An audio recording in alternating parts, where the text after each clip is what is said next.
Bono epoye mantem no emu atebubu amanten mensin no emu Bolga Nkwanta eyekuafo kuro bako ye wo ho nipa wo mu pa ya wo mote ho no mo bo wo mo brane so rewosem ene se ensu papa wo mo benom de be ya de no enya de se wo bie na ene bofo kwansini be de wo ho na wo mo dante ansa na wo de galon akopensu no kra no esutini bia wone mmoa nyina ene eche no ma wo stress mpanifo me ye wo mmoa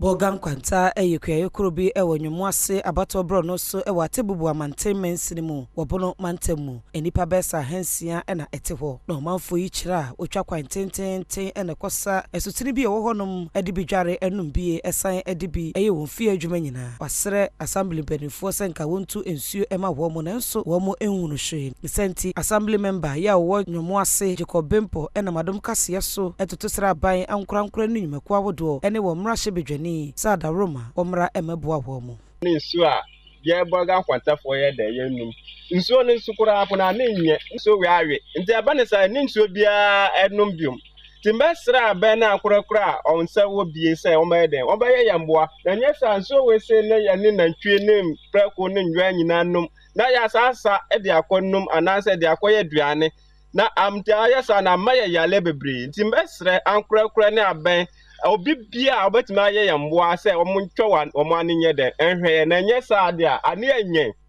enwachi kromafo bi nso de ensema hodo bi etudwa ba twa pese abemboa ye ni nsuo na ye ni pipe wa ye ni mboa na bom num pa we ya na yesa nti aben yesa na womboa ye ne pipe enye sa ye ni mboa ye bom num nsuo nipa ne mboa betimi abom anum nsuo nti we da ban e pa wa chobo nsuo government on boy nsuo so a ensu ayenum mboa menje ba be ni agum mbe dwinsa agum enu na yesa e pesansi a e kwadam na yakosa nti se government on boy nsuo ama yensuo ya yenum eduru tambia yenum boa na enum sa nsuo no ena nsuo pa yenin nsuo pa ti esra ban se ombe boy na ombe sipa bu mai na yenya nsuo pa no